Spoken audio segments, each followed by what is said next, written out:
So hello students, this video is all about and for all those students who want to know about IELTS Academic and writing task 2 of IELTS Academic. So in this video I will provide a general introduction about the task 2 of writing in IELTS Academic. So let's start. The IELTS essay is the second part of the writing section of the IELTS test. I hope you all guys know about this. It requires you to write an academic essay with a minimum word count of 250 words, and you will get a time period of 40 minutes, and you have to write more than 250 words but not less than 250 words. If you write less than 250 words, then it will deduct your marks and also impact your band score. So always try to write more than 250 words. 250 words will be more than 1.5 page of your sheet, and there is no limit for the maximum word count. You can write as much as you want, more than 250 words.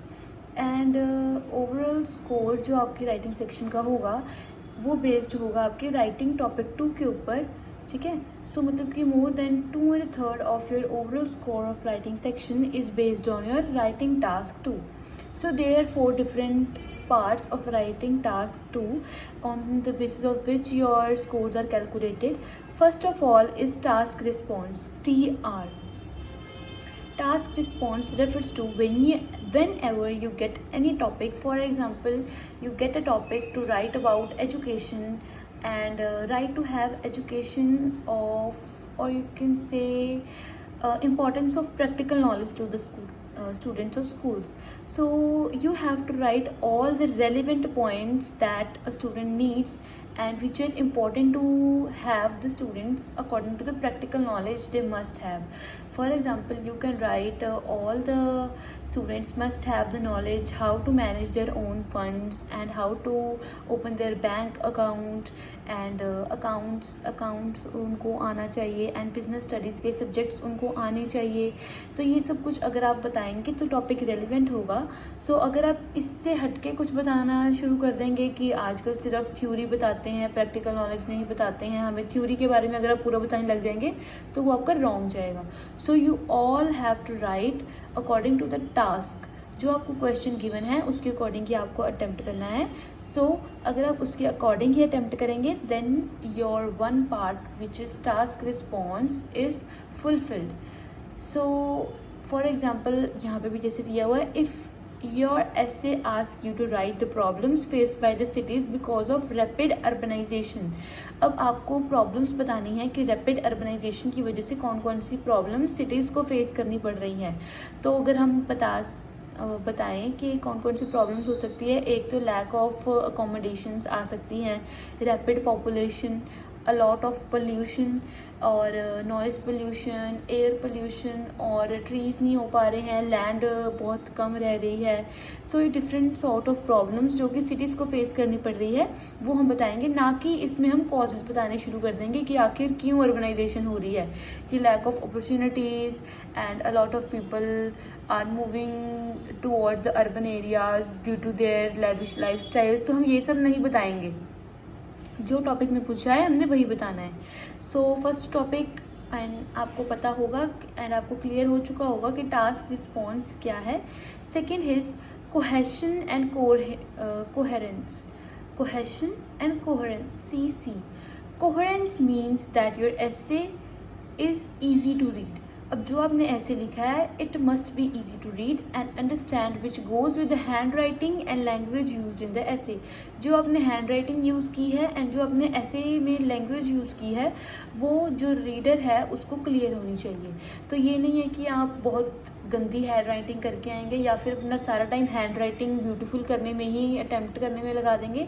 You have to write beautifully but neat and clean is must. Not you have to write fully in you can say cursive writing. You can use any of the handwriting but you have to show your words in clear and easy language.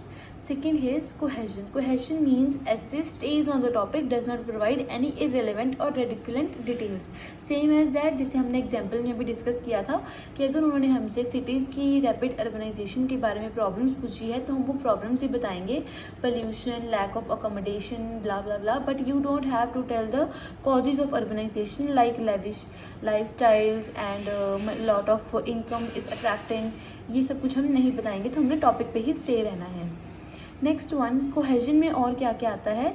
What cohesion includes is those words या फिर cohesion devices like however, additionally, in conclusion, on the other sides one can conclude that. तो ये सब कुछ क्या है, connectors. We have to use connectors despite any details या sense, any shadow of doubt, ये सब कुछ जो हम कनेक्टर्स यूज़ करते हैं इसके भी हमें मार्क्स मिलते हैं.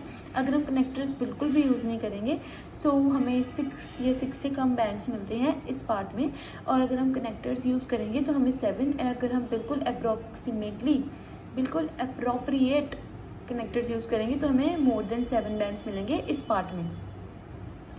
So the third one is lexical resource, LR. The criterion assesses how effectively and correctly you use your vocabulary to develop your ideas. Big words and phrases might lead to your essay becoming forced and unnatural. I will suggest all of you to learn as much vocabulary you can. I will attach some links in the bio and description as well so that you can refer to those PDFs to learn some and as much as vocabulary you can learn so that you can get your desired band scores, because having more than 15 to 20 vocabulary words is must in your essay, because it will impact your information and your knowledge to the examiner. So examiner doesn't know that आपके mind में ये सब कुछ है. You have to show the examiner that you know everything. So to show the examiner you have to write, and if you want to write you have to learn. So practice as much as you can and learn as much as you can. The fourth one is grammatical range and accuracy, GRA. This means use simple, complex and compound sentences along with proper punctuation correctly. अब जो भी आपने sentences बनाने हैं उसमें आप as much as you can grammatical mistakes कम करिए and accuracy रखिए अपने पूरे essay के अंदर. So these are the most 5 or you can say 4 types of the task you have to write your essay on the basis of these. And for example ये आपके सामने है कि आपको किस बेसिस पे बैंड स्कोर्स दिए जाते हैं. 7 बैंड्स उनको मिलते हैं जिनका बिल्कुल ऑल पार्ट्स ऑफ टास्क है वो क्वेश्चन के अकॉर्डिंग ही होता है. जो आइडियाज़ हैं वो बिल्कुल सपोर्टिंग द आइडियाज़ में भी लैक ऑफ फोकस की वजह से शायद आपका लैक हो गया आइडियाज़ का, बट ओके है तो आपको 7 बैंड फर्स्ट पार्ट में मिल सकते हैं. देन अगर आपने जो इन्फॉर्मेशन है वो लॉजिकली ऑर्गेनाइज किए हैं, अगर उन्होंने पूछा है पॉजिटिव एंड नेगेटिव इम्पैक्ट्स तो आपको उसी अकॉर्डिंग में बताना है कि अगर आप पॉजिटिव की तरफ हैं या नेगेटिव की तरफ हैं. अगर आप पॉजिटिव की तरफ हैं तो हम नेगेटिव पहले बता के देन पॉजिटिव बता देंगे.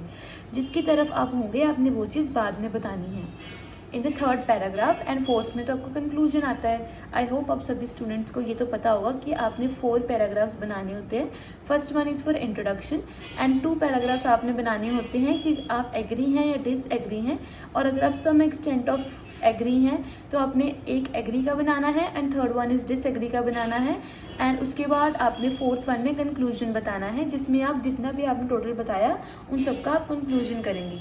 So these 4 types of paragraph will determine कि आपको कितने बैंड स्कोर्स मिलेंगे in your writing task 2. So I hope you all guys understood everything. और मैंने काफ़ी सारी वीडियोस आइल्स एग्ज़ाम्स के ऊपर और भी बना रखी हैं. एंड इन कमेंट्स अगर आपको और वीडियोस चाहिए या अगर आपको कोई क्लियरिटी नहीं है किसी भी टॉपिक के regarding then you can ask me in the comment section. I am always and readily available to reply all your comments. Thank you and subscribe my channel for further information.